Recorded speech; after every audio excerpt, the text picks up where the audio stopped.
Assalamualaikum warahmatullahi wabarakatuh. Halo rekan-rekan semuanya, kembali lagi bertemu dengan saya Prista Aulia Rahmadani, peserta magang Kementerian Ketenagakerjaan batch ketiga pada program magang Edukarya Ekosistem dari Divisi Pengembangan Media Pembelajaran. Oke teman-teman, kali ini saya akan kembali berbagi mengenai tutorial pengembangan media pembelajaran. Hari ini kita sudah masuk nih ke produk dari media pembelajaran yang keempat, yaitu media pembelajaran interaktif, biasanya disingkat dengan MPI. Nah, media pembelajaran interaktif ini masih sama akan kita buat menggunakan aplikasi Canva. Jadi silakan teman-teman sambil menonton video ini silakan membuka device laptop, tablet maupun handphone masing-masing. Bisa menggunakan aplikasi yang di-download ataupun menggunakan website. Nah, kemudian untuk aplikasi lainnya, kita di sini membutuhkan aplikasi PowerPoint yang biasanya terdapat di laptop. Jadi silakan teman-teman untuk menyiapkan dua aplikasi ini yang saling berkaitan kita butuhkan dalam mengembangkan MPI atau media pembelajaran interaktif. Nah, mungkin bagi teman-teman ada yang belum paham nih apa media pembelajaran interaktif atau MPI. Nah, terlebih dahulu akan saya jelaskan.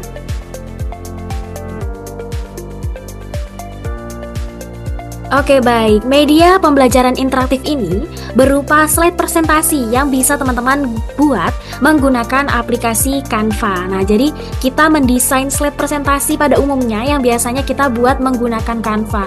Tapi karena ini akan kita buat interaktif, tentunya ada perbedaan yang sangat signifikan nih dengan slide presentasi biasa. Karena slide presentasi atau media pembelajaran interaktif ini mempunyai tombol-tombol navigasi yang bisa ditekan oleh siswa maupun guru untuk mempermudah pembelajaran. Seperti itu.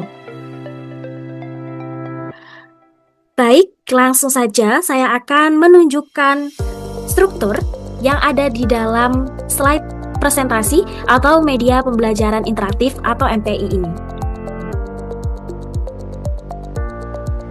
Baik teman-teman, berikut adalah struktur media pembelajaran interaktif di mana sebuah slide presentasi tentunya memiliki cover depan atau berisi judul, ya kan? Jadi bisa teman-teman buat slide presentasi itu ada judul pembelajarannya. Dan untuk materinya sendiri, teman-teman bisa mengambil referensi resmi. Sekali lagi, misalnya teman-teman memilih jenjang SMP, SD, ataupun SMA, teman-teman cari buku siswa maupun buku guru melalui website Kemendikdasmen, yaitu buku.kemendikdasmen.go.id. Nah, kita langsung akan kembali membahas strukturnya dahulu. Di sini ada halaman identitas penyusun. Nah, di sini kelihatannya hanya satu slide ya, tapi di sini ada judul dan kemudian di atas ini ada seperti tombol atau button berlogo I atau information, dan ini bisa diklik nantinya ketika kita sudah melalui proses pengeditan di Canva dan juga pengeditan di PowerPoint. Nah, tentunya penasaran sekali ya bagaimana cara membuatnya. Nah, itulah perbedaan media pembelajaran interaktif dengan slide presentasi biasa. Jadi bisa diklik seperti game ya, mini game, tapi ini fokusnya pada slide presentasi. Ada menu utama. Nah, di slide ini yang sudah saya tampilkan di sini ada tombol di tengah. Ini untuk seakan-akan memulai kita masuk ke tahapan atau slide berikutnya gitu. Jadi itulah letak keinteraktifan dari media pembelajaran yang kita buat. Biasanya kan kalau slide presentasi pada umumnya hanya slide polos berisi materi, kemudian untuk mengkliknya mungkin kita menggunakan fitur yang ada di laptop, klik untuk geser ke kanan dan ke kiri. Nah, itu disebut tombol navigasi ya teman-teman. Semua tombol yang ada di dalam slide presentasi ini itu disebut dengan tombol navigasi. Nah, sama seperti slide presentasi lainnya, tentunya di sini ada halaman materi, kemudian disesuaikan dengan materi yang sudah kita tentukan tadi dari mulai subbab dan juga kedalaman materi yang dibahas begitu. Jadi sekali lagi untuk materi apapun yang teman-teman gunakan dalam mengembangkan media pembelajaran, gunakanlah referensi yang resmi. Nah, kemudian tombol navigasi itu terdiri atas tombol home atau menu utama. Nah, ini kalau di sini saya tombol home-nya itu seperti start, memulai itu akan masuk ke dalam slide menu seperti itu. Kemudian ada tombol next selanjutnya yang ke kanan. Untuk ke kiri tombol previous atau sebelumnya. Jadi intinya fungsi tombol itu untuk kembali ke slide sebelumnya. Biasanya itu ke kiri gitu ya kan. Dan tombol kembali ke menu, biasanya bentuknya home. Jadi home itu biasanya menu ataupun slide awal, cover. Nah, mungkin teman-teman yang belum pernah mengerti atau belum pernah menggunakan dan belum pernah membuat masih agak bingung nih dengan media pembelajaran interaktif ini. Baik, kita akan lanjutkan terlebih dahulu, nanti pelan-pelan teman-teman akan mulai paham. 11 ada penutup dan juga ada rangkuman, slide penutup dan berisi ucapan terima kasih atau penutup presentasi. Baik, langsung saja saya akan menunjukkan kepada teman-teman contoh dari slide presentasinya ini. Oke, baik teman-teman, di sini saya ingin menunjukkan contoh produk yang sudah jadi. Jadi produk yang sudah jadi itu finalnya ada di PowerPoint. Jadi tahapan untuk desainnya dibuat di aplikasi Canva.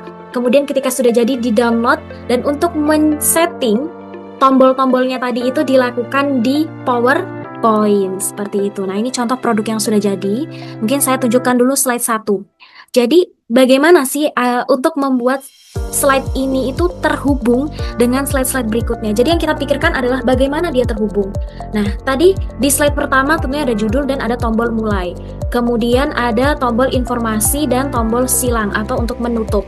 Nah, tentunya sebelum teman-teman buat saja dahulu slide pertama ini. Apabila slide pertama sudah jadi, teman-teman pikirkan, apabila siswa mengetik tombol mulai yang ada di tengah ini, apa yang ingin teman-teman tuju di ketika mengklik ini, atau bisa jadi tujuannya apa ketika tombol ini diklik. Nah, saya membuat slide tujuannya di slide 2, yaitu menu. Jadi apabila tombol yang tadi diklik, maka siswa akan masuk nih ke ke dalam slide menu. Kemudian saya sediakan juga tombol X atau kembali. Jadi apabila peserta didik ingin mulai lagi nih dari awal, bisa kembali. Jadi menyediakan dalam satu slide itu menyediakan tombol yang bisa menuju ke halaman berikutnya dan juga menyediakan tombol untuk kembali ke halaman sebelumnya ataupun ke bagian menu.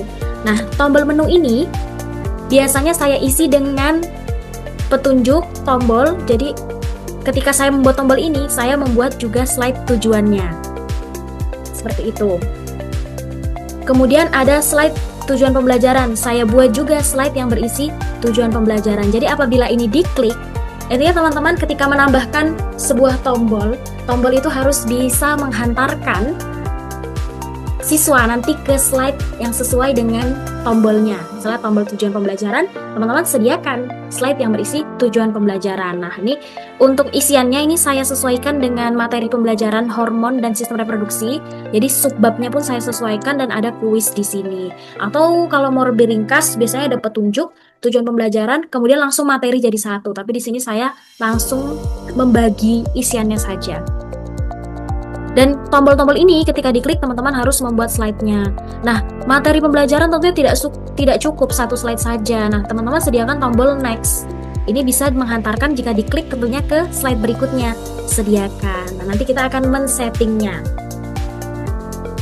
Namun, terlebih dahulu rekan-rekan harus membuat slide presentasinya ini dan mendesain visualnya di website ataupun aplikasi Canva. Baik, kita terlebih dahulu akan kembali ke website Canva.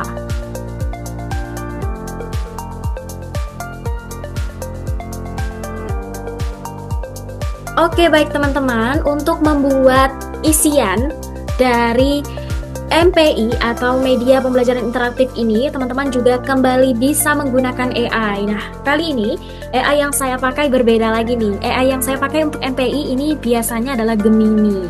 Untuk prompt, kita ingat kembali apa format prompt? Yang pertama adalah persona. Jelaskan siapa diri kita. Saya adalah seorang pengembang media pembelajaran yang menyusun media presentasi interaktif untuk guru di Indonesia. Kemudian setelah persona ada konteks. Konteksnya apa sih? Sebagai seorang pengembang media pembelajaran, saya akan membuat media pembelajaran interaktif untuk kegiatan pelatihan guru nih dengan bab kelenjar endokrin dan sistem reproduksi dengan subbab. Nah, teman-teman isi subbabnya di sini menggunakan referensi hasil riset teman-teman dari mempelajari buku Kemendikbudrismen. Kalau kelenjar endokrin ini biasanya mata pelajaran biologi kelas 12. Jadi kita bisa buka di websitenya buku.kemendikbudrismen.go.id. Teman-teman baca apa saja subbabnya, teman-teman masukkan ke dalam titik-titik ini. Kemudian masukkan juga tugasnya apa yang harus dibuat oleh Gemini. Buatkan isi media dengan format bla bla bla bla. Dan juga format yang ingin rekan-rekan hasilkan. Di sini saya bilang gunakan bahasa yang formal, tapi ringkas dan mudah dipahami. Kenapa saya bilang ringkas? Karena ini PowerPoint begitu ya teman-teman. Jadi tidak perlu terlalu panjang. Atau teman-teman bisa cantumkan loh link dari buku atau link bukunya itu apa. Nanti Gemini akan membaca data dari link tersebut untuk dicari materinya seperti itu. Oke, baik, kita akan lanjut ke proses pembuatannya. Yang pertama adalah menentukan tema. Nah, kemudian tadi ketika temanya sudah didapatkan, misalnya ingin biologi, langsung teman-teman kembali ke website buku.kemendikbudristek.go.id. Kemudian menyusun struktur dan prompt AI yang sudah saya bacakan tadi. Kemudian di sini membuka aplikasi Canva. Nah, jadi untuk tahapannya itu kita lakukan dulu menggunakan Canva. Di sini saya menggunakan e-book yang sudah saya sediakan untuk teman-teman. Kalau kurang jelas teman-teman bisa membuka juga ya e-book atau buku panduan yang sudah saya buat. Nah, kita akan langsung buat saja nih. Kita kayaknya praktek saja nih ya. Oke, silahkan buka browser teman-teman, lalu ketikkan canva.com. Ini adalah aplikasi teman kita ya. Jadi kita amat sangat sering berinteraksi dengan Canva. Untuk membuat slide presentasi, teman-teman bisa memanfaatkan fitur-fitur yang ada di Canva seperti presentasi dan lain sebagainya.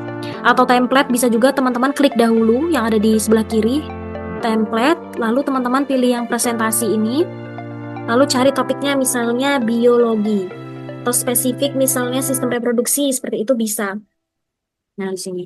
Tapi karena kita di sini harus mengembangkan, jadi kita harus membuat desainnya dari awal dengan klik tombol buat, lalu pilih yang ukuran presentasi. Nah, seperti itu contohnya. Lalu desainlah apa yang teman-teman inginkan. Oke, tapi di sini saya sudah mempunyai contoh. Nah, ini dia slide presentasi yang sudah saya buat.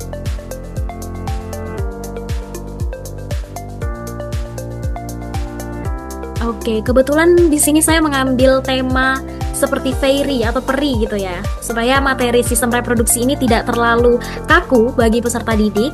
Jadi di sini saya meletakkan background dulu. Backgroundnya misal teman-teman ingin ketikkan aja di sini peri atau fairy, teman-teman bisa cari fairy background. Nah, seperti ini bisa langsung teman-teman pakai.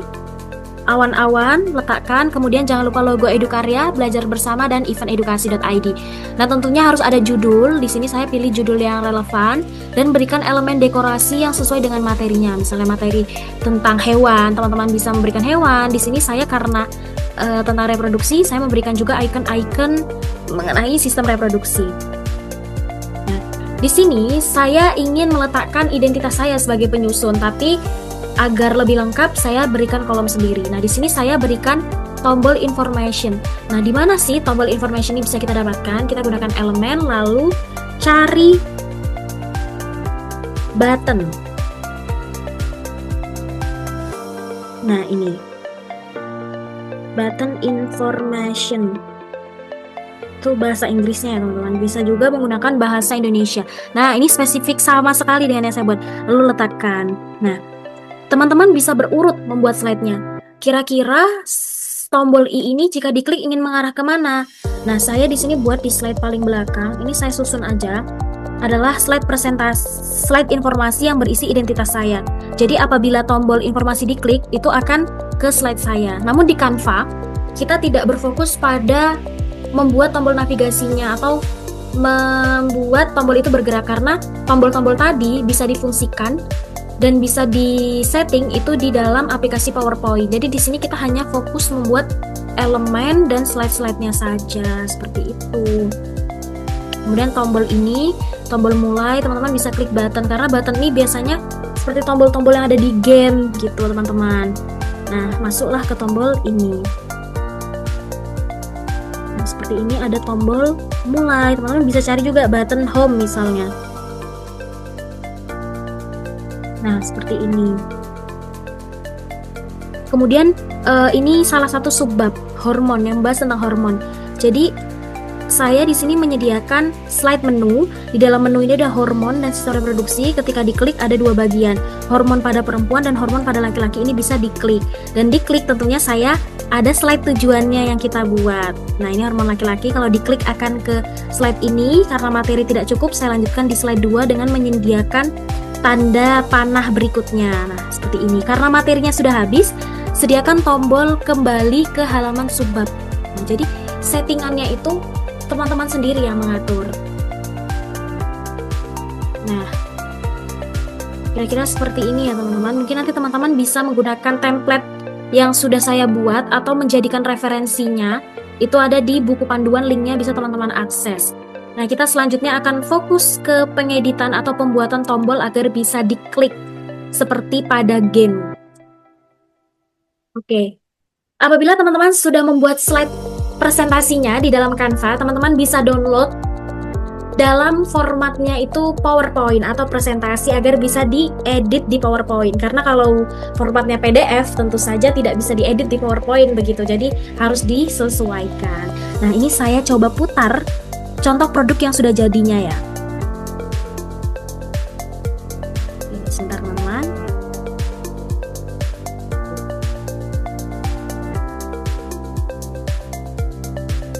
Oke, nah ini video yang, mohon maaf, slide presentasi yang saya buat ini bisa bergerak dan bisa diklik, bahkan kita bisa beri musik juga. Jadi ini PPT namun bisa sangat interaktif sekali. Dari segi audionya menarik bagi peserta didik, visualnya menarik, dan juga bisa diklik interaktif tadi. Nah, ini contoh tombol ini sudah saya beri akses untuk menuju slide menu. Nah, diklik ada suaranya, bahkan bisa diberi fitur suara.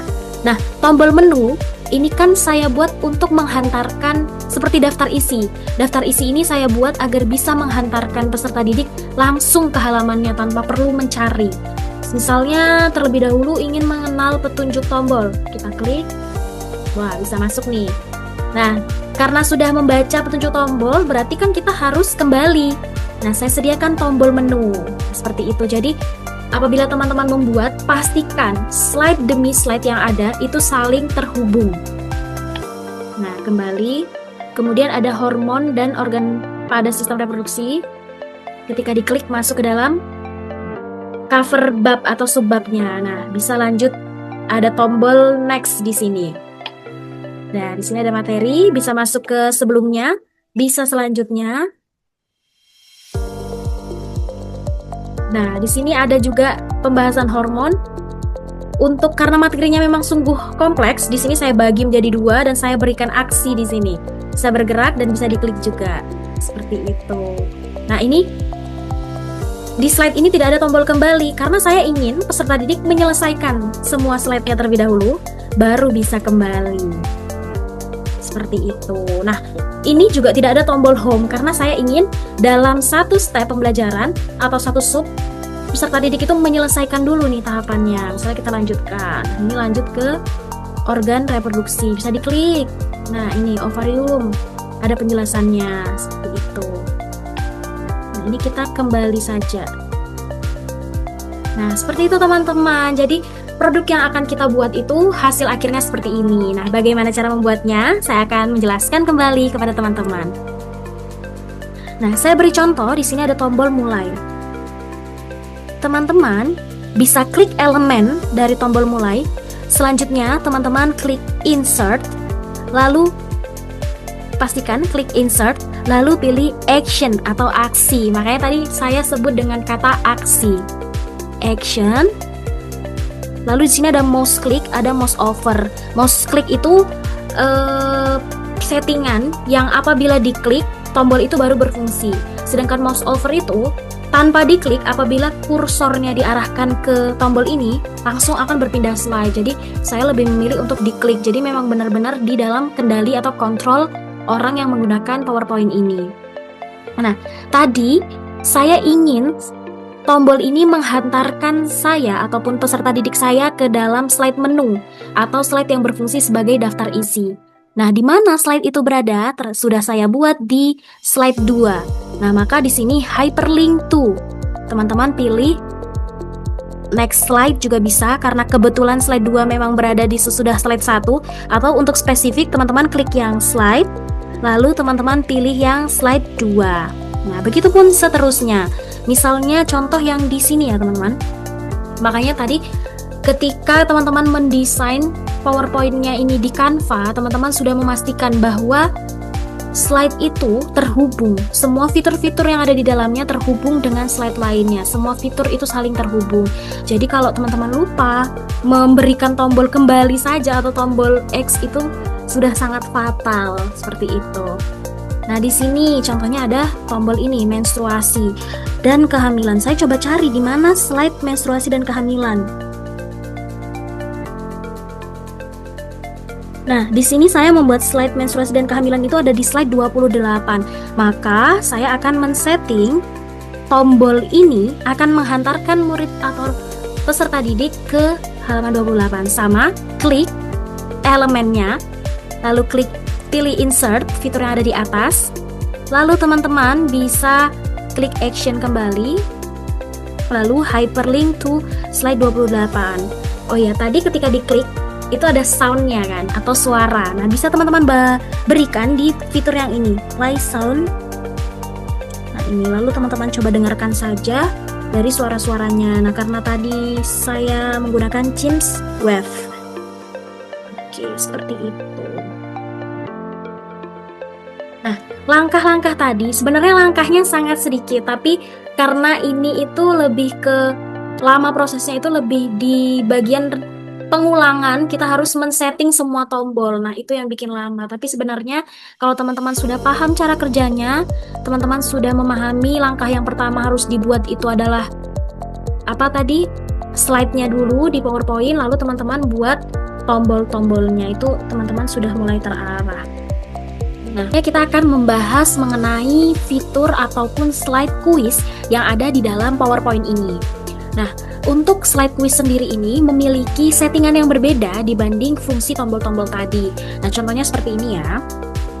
Kita coba putar dahulu. Kita mainkan slide-nya. Nah, seperti ini. Ketika diklik, mulai. Nah, muncul kuis seperti ini. Organ reproduksi pria yang berfungsi menghasilkan sel sperma adalah, nah kita jawab misalnya jawaban yang salah. Nah, ini akan muncul animasi yang menunjukkan bahwa jawaban kita itu salah. Nah, bagaimana caranya? Kita akan membuat settingan untuk tombol kuis. Nah, jadi masih sama seperti slide lainnya, teman-teman tentunya di tombol menu tadi, teman-teman sediakan tombol yang mengarah kepada slide quiz. Nah, contohnya seperti ini. Nah, tombol quiz ini akan mengarah ke slide quiz, yaitu slide pada halaman 42. Nah, di sini saya buat. Selanjutnya saya beri tombol start, akan mengarah ke soal nomor 1. Lalu bagaimana caranya? Jadi anggap saja ini animasinya yang salah, ini belum ada. Nah, di sini teman-teman sudah membuat di Canva ada 4 elemen. Nah, 4 elemen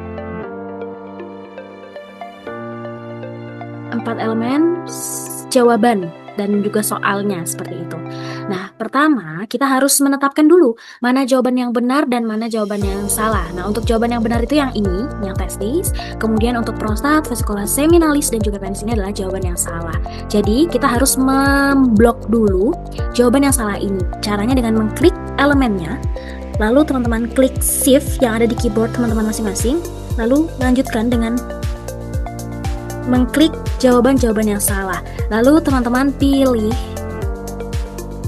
format dan teman-teman klik group. Nah, jadi ini karena sudah saya group, pilihannya ungroup. Nanti kalau teman-teman belum menyatukannya, teman-teman klik group. Jadi jawaban yang salah ini berada dalam satu bagian yang sama atau dikelompokkan. Seperti itu.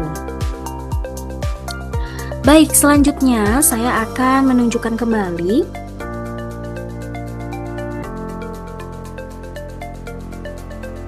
Oke, setelah kita kelompokkan, kita akan memberikan animasi ke dalam tombol-tombol jawaban yang ada di dalam sini. Nah, mungkin dari tadi teman-teman juga di awal sudah melihat ya, bahwa banyak tombol yang bisa bergerak, itu menggunakan fitur animation. Nah, teman-teman bisa menggunakan pilihan yang ada di dalamnya, seperti entrance, emphasis, dan excite. Nah, jadi ini untuk tombol keluar, tombol masuk, dan juga tombol yang bergerak selama PowerPoint ini dimainkan, seperti itu. Nah, di sini untuk jawabannya kita gunakan fitur yang float in. Nah, jadi dia muncul dari bawah. Jawaban yang salah tadi sudah satu grup ya teman-teman. Kemudian jawaban yang benar kita berikan fitur yang sama juga. Nah, untuk melihat animasi apa saja yang kita berikan di dalam fitur ini, kita bisa menampilkan atau mengklik fitur ini yang ada masih di dalam animation, lalu kita klik animation pane. Nah, selanjutnya kita coba lihat yang kita kelompokkan ini adalah grup. Kita klik grup 29. Nah, selanjutnya kita tambahkan tombol salah. Apabila ketiga tombol tersebut diklik, maka akan memunculkan animasi ini. Nah, animasi ini adalah picture 24.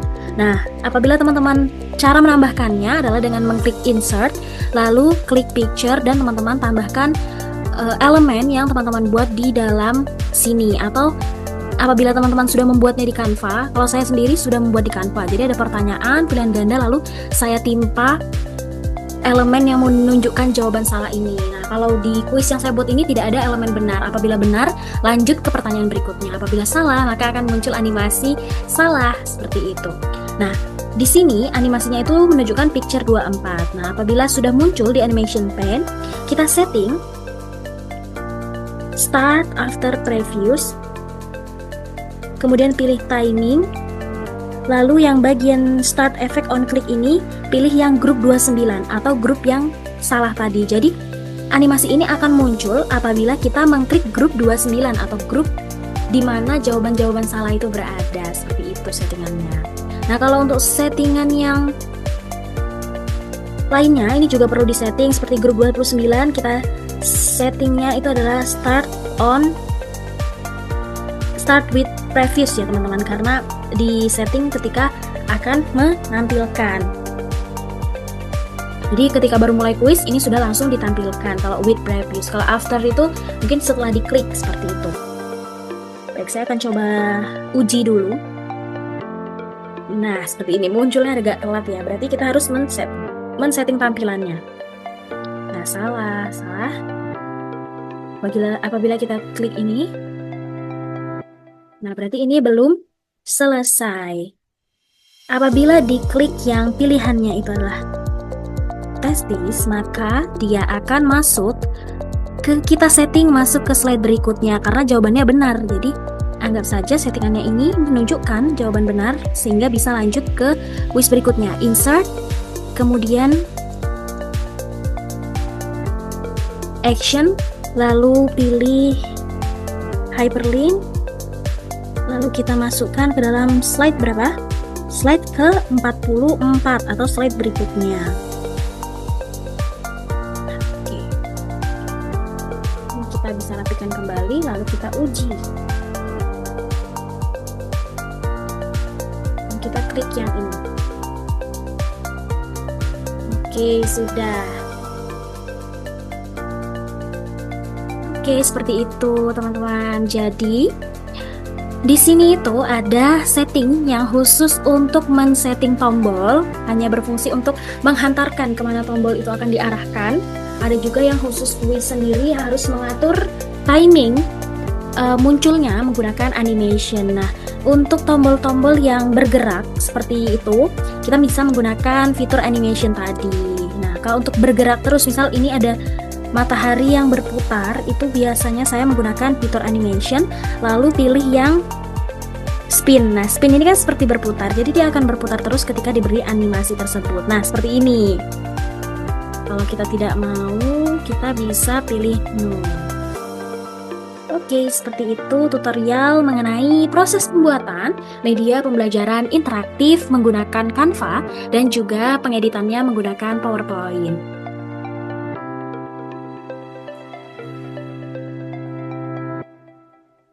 Oke teman-teman, mungkin sekian dari saya mengenai tutorial cara pengembangan media pembelajaran interaktif, slide presentasi, menggunakan Canva dan juga menggunakan PowerPoint. Nah, harapannya teman-teman bisa lebih teliti dan fokus dalam melihat video tutorial ini dan juga mempraktekannya. Teman-teman harus mencoba pelan-pelan karena di sini banyak stepnya yang harus dihadapi. Tapi sebenarnya apabila teman-teman sudah paham dan sudah mulai ngeh nih kesalahannya misal di mana, teman-teman bisa diuji dulu apakah sudah bagus. Ketika ada yang kurang, teman-teman pastikan dulu tombolnya semuanya. Jadi kalau teman-teman sambil membuat, sambil memeriksa semua slide-nya, pasti teman-teman bisa membuat slide media pembelajaran interaktif yang baik. Semoga bisa diambil pembelajaran dari video yang saya sampaikan hari ini.